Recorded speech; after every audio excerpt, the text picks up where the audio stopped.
Bonjour à tous, moi c'est Victor Larsonnier, je suis accompagné d'Alex Alibekov, on est vice-président en charge de la représentation pour l'ADEMA. Aujourd'hui, on se retrouve pour une vidéo sur les ECOS, ce sont les examens cliniques, objectifs et structurés, qui seront une nouvelle modalité d'évaluation dans le cadre de la réforme du deuxième cycle des études médicales. Vous étiez nombreux à le demander, donc aujourd'hui, en collaboration avec le CHU d'Angers, la faculté de médecine à Angers et le collège d'enseignants d'urologie, on va vous présenter les ECOS, comment ils se déroulent de A à Z, avec plusieurs témoignages des étudiants ainsi que des jurys pour vous montrer et pour vous donner une idée de qu'est-ce que c'est les ECOS.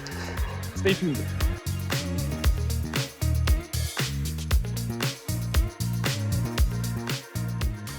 Bonjour, je suis urologue et maître de conférence à l'Université d'Angers et j'ai été chargé de la mise en place des ECOS.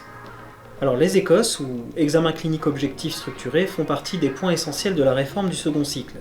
Il s'agit d'une succession de stations qui vont être contextualisées et basées sur une situation de départ illustrée par une vignette clinique.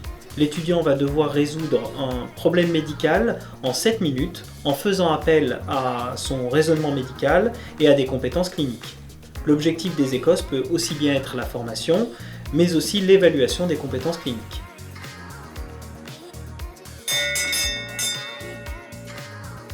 L'étudiant va rentrer dans la station d'ECOS et une vignette clinique va lui être présentée.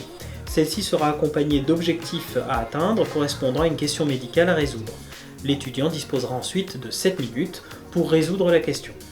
Dans chacune des stations, il va y avoir 2 examinateurs qui vont être munis d'une grille d'évaluation et qui vont évaluer la prestation de l'étudiant. Il peut y avoir des patients simulés joués par des acteurs qui eux aussi peuvent être présents. L'exercice est conçu de sorte à ce que la seule variable soit l'étudiant et sa performance. Lorsqu'un ECOS a un objectif de formation, il pourra volontiers être suivi d'un débriefing.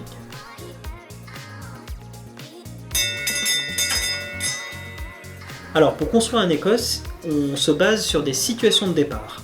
Il en existe au total 356. Pour chacune de ces situations de départ, des attendus d'apprentissage ont été définis. Et c'est justement ces attendus d'apprentissage qui sont à la base de la construction des ECOS.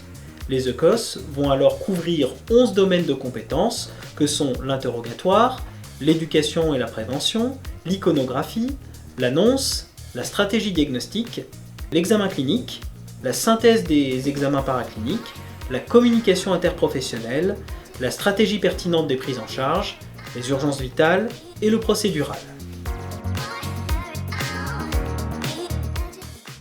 C'est stressant parce que eux attendent vraiment des réponses que toi tu peux avoir mais que finalement tu n'arrives pas à ressortir ou tu pars vraiment sur une idée, t'es buté dessus et tu sais le reste mais tu ne le dis pas parce que tu te dis merde ça va sortir du cadre ou c'est pas du tout demandé ou c'est trop ou tu t'y perds. Ouais. Est-ce que vous pensez que ces nouvelles modalités d'examen, là, les ECOS, c'est utile pour franchement, ouais. C'est bien d'être évalué quand même parce que les QCM en soi. Parce qu'on ne posera pas la question quand le patient sera en train de mourir devant nous. Tu n'auras pas la question tu fais quoi. Non, mais quelle mesure. Et on te guide. Mais là, c'est hyper important d'être évalué sur nos compétences cliniques quand même. Enfin, c'est ce qu'on va faire au final.